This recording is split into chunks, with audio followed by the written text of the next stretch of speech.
Gəlin itirməyək dostları qardaş, onsuz da çox deyil yaxşı dost sirdaş. Dostluq qalasından bir kərpic bir daş uçurub aparır hər saat hər il. Bizim dost itirən vaxtımız deyil. Bir könül həmdəmi tapana qədər can evillərlə olur dərbədər. Var dövlət dünyada gəlib də gedər. Hər şeyə göz yumub dosta etmeyin.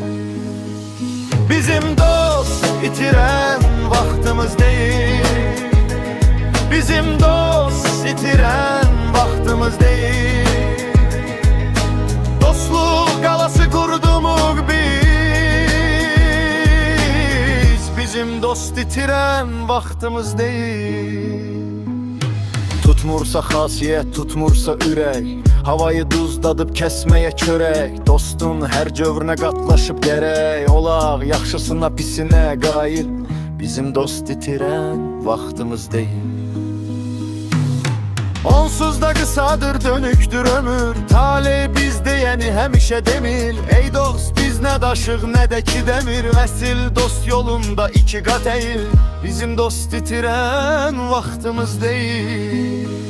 Bizim dost itirən vaxtımız deyil.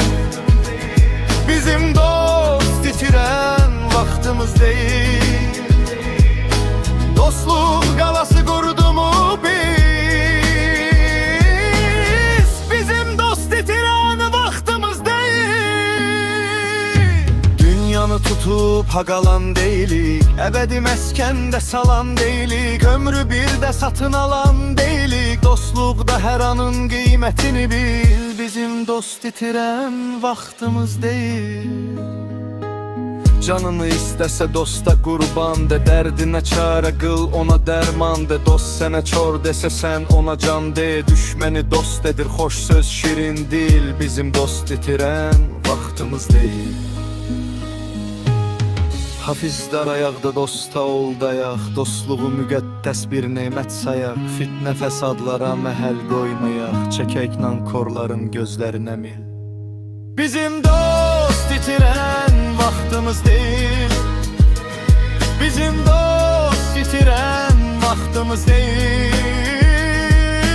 Dostluq qalası qurdumuq biz. Bizim dost itirən vaxtımız deyil. Dostluq müqəddəsdir. Bizim dost itirən